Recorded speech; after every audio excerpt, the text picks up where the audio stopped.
Superintendent Ed Fletcher, a.k.a. One Flake Fletcher, didn't happen today. No, I did wake up and I saw all these weather alerts, snow ban, and I'm like, I thought we were only supposed to get a half an inch or so, and I rushed downstairs and I looked and I'm like, okay, we're good. But yeah, it's winter. It's winter in Illinois, so I think we're gonna knock on wood get unscathed in December, but we'll see what happens in January and February. Those are the 2 months that usually throw us in, throw a big monkey wrench into things. So yeah, we did pretty well in December last year and then got hit for about 2 straight weeks. It was, we had a lot of snow, a lot of cold. Yes, I'm kind of feeling that same vibe again this year. I don't know why.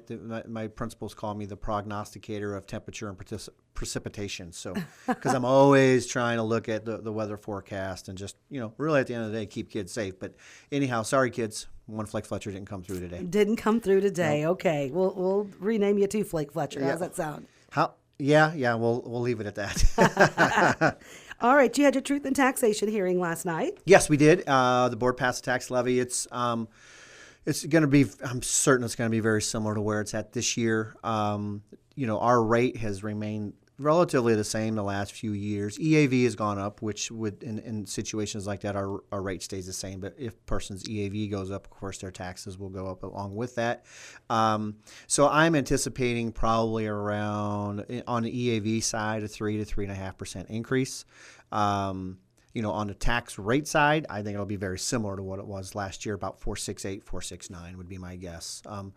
The hard part about a levy is we're trying to guess our EAV that doesn't come out until May. So we use whatever tools we have available to, guesstimate. We contact people at the county, at the courthouse, and we just try to use past numbers, and we really try to do the best we can. At least every superintendent tries to do the best they can with their EAV and what increase they think it might be. So that's kind of and that's what the board approved. Okay. Then we went into our regular meeting. I will say that we did our oath of office for a new board member, Ulissa Sparks. She's taking the seat that was vacated by Joe Bratcher, so she'll be on until April, until this next election in April. So we'll see. At that point in time, then the people in our school district will vote for 4 new members. Okay. At the meeting, Mr. Sikorsky recognized Mia Anderson. She won a sportsmanship award at the recent IESA regional basketball tournament. So recognized her for sports. Everyone talks about winning and losing, but there's a right way to win and a wrong way, and right way to lose. And Mia, exemplifies that. And just a good kid, good family. So we're very proud of her for that award. Mr. Matthews recognized our Illinois State Scholars. We had 7 Illinois State Scholars this year. So there's a formula that looks at class size, class rank, SAT score, so on and so forth. And really it's the top 10% of the students in the state. So for ours, for Monmouth-Roseville this year, Anders Berggren, Matthew Blackford, Sawyer Fletcher, Aiden Godina, Treasure Hanzo, Nick Johnston, and Camilla Tuado Martinez were recognized as our Illinois State Scholars. So kudos to them. They worked really hard for that accomplishment, and they will hopefully go on and do great things, go to college. And they were talking about doing things that I didn't even know how to pronounce. So they got some big things ahead of them. Something else. The board. In recent months, we've talked about adding an SRO. Mm-hmm. School resource officer. Yeah, school resource officer. And so one of the things that has changed, and it kind of ties into our 1% the Warren County facilities tax, is in 2019, the use for the facilities tax funds expanded to allow districts to use those funds for school resource officers and mental health professionals. But for Warren County, since that was approved for us back in 2011, we have to go back to the taxpayers to ask them if they would allow us to use those facilities tax funds for an expanded use to add school resource officers and mental health professionals. So the board last night approved putting that on the ballot in April. We will allow the people in Warren County to decide if they feel like that's an appropriate use of the funds. We are certainly hoping that they do, that the citizens of Warren County approve that. So, because we really, pending, proper staffing at the Monmouth Police Department, we would, really like to add a school resource officer. I think that's something that I think the district used to have.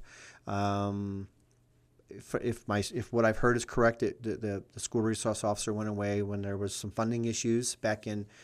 It might even been prior to the consolidation. I'm not exactly sure, but they had a school resource officer. Then it went away, and so we're really hoping that the citizens of Warren County say, yeah, we would allow the school districts in Warren County to use that facilities tax for those funds.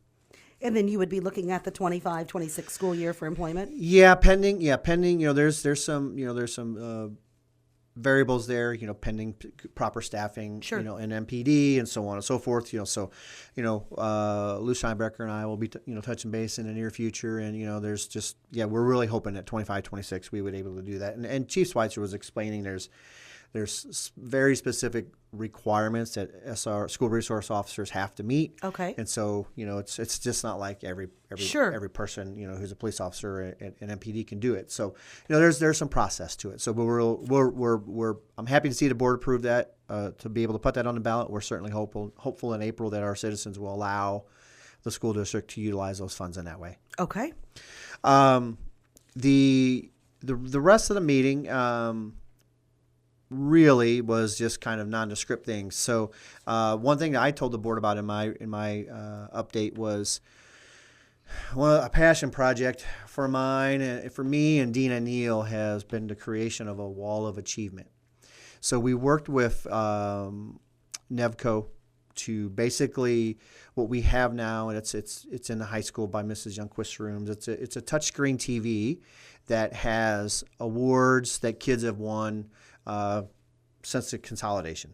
So whether it's Illinois State Scholars, there's academic awards, there's athletic awards, there's fine arts awards, there's CELA biliteracy, and it's a work in progress, but we're also going to put, we're updating our website here in the near future. We're going to put a link on the website eventually that people would be able to access that from just going to the website. And we're really proud of, being able to showcase all the great things that the kids and the alumni in Monmouth-Roseville have done. One of the things that we're looking at doing is scanning yearbooks into and being able to put those on the website so people can go look at yearbooks online. Shout out to Dina Neal. She, I met with her probably last December around this time. I said, is this something that you want to take on? And she was like, yep.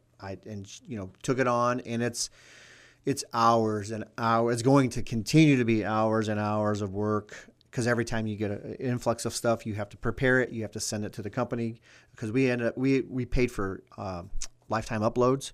So pretty much whatever we want to add, as long as it doesn't, it looks right on the screen and such, we're going to be able to do. So, we've showed it to a few people, and they're like, "Oh, this is awesome."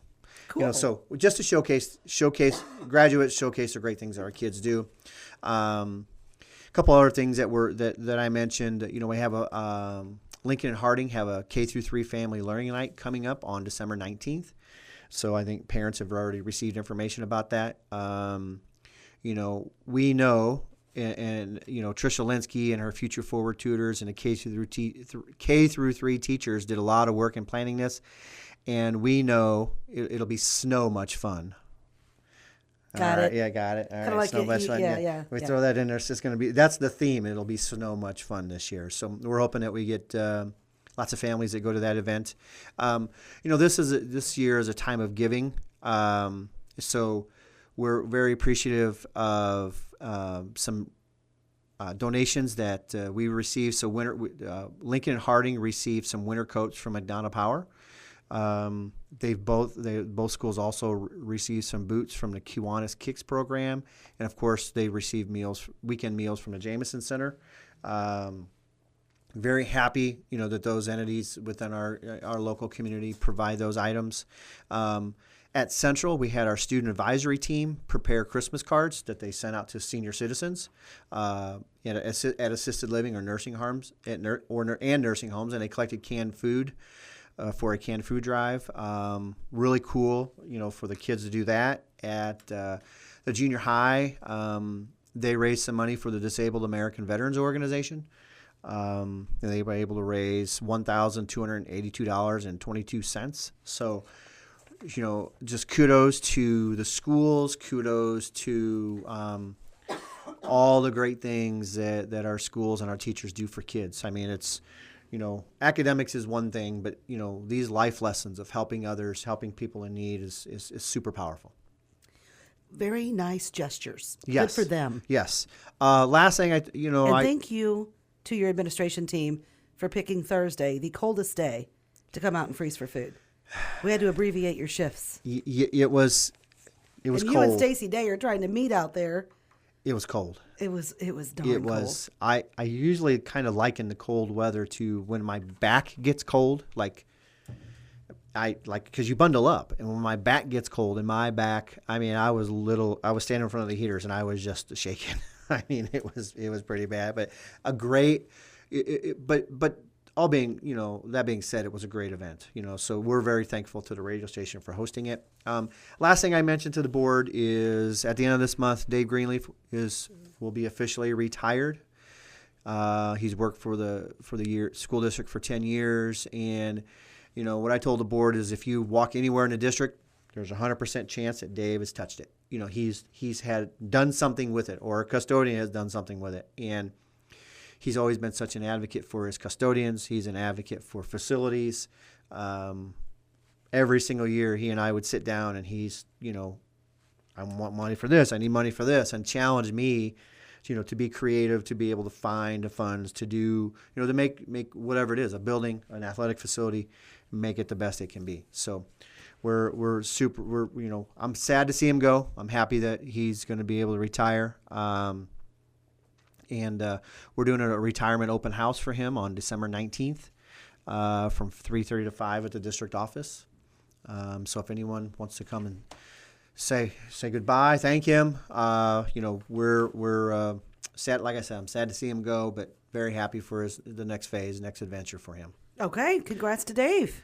And Scott Hass is his replacement. Scott Hass is his replacement. He'll do a wonderful job. He's going to do a wonderful job, and he's been working with Dave and doing everything already. So, lastly, just a couple things. We have our Christmas concerts coming up this week, and I'm remiss. I said them last time I was here. I did not bring them this time, but we have a Teacher Institute on January 3rd. Kids come back on January 6th after the holidays, and we appreciate our families. We appreciate our students, and we hope they all have a great holiday season. Yeah, you guys are out on the 20th, right? Yep, we are on the 20th. Okay, Merry Christmas. Merry Christmas. Happy holidays. Yeah, well, Happy New Year. We'll see you next month. Yep, I'll see you then. Superintendent Ed Fletcher with us on WRAM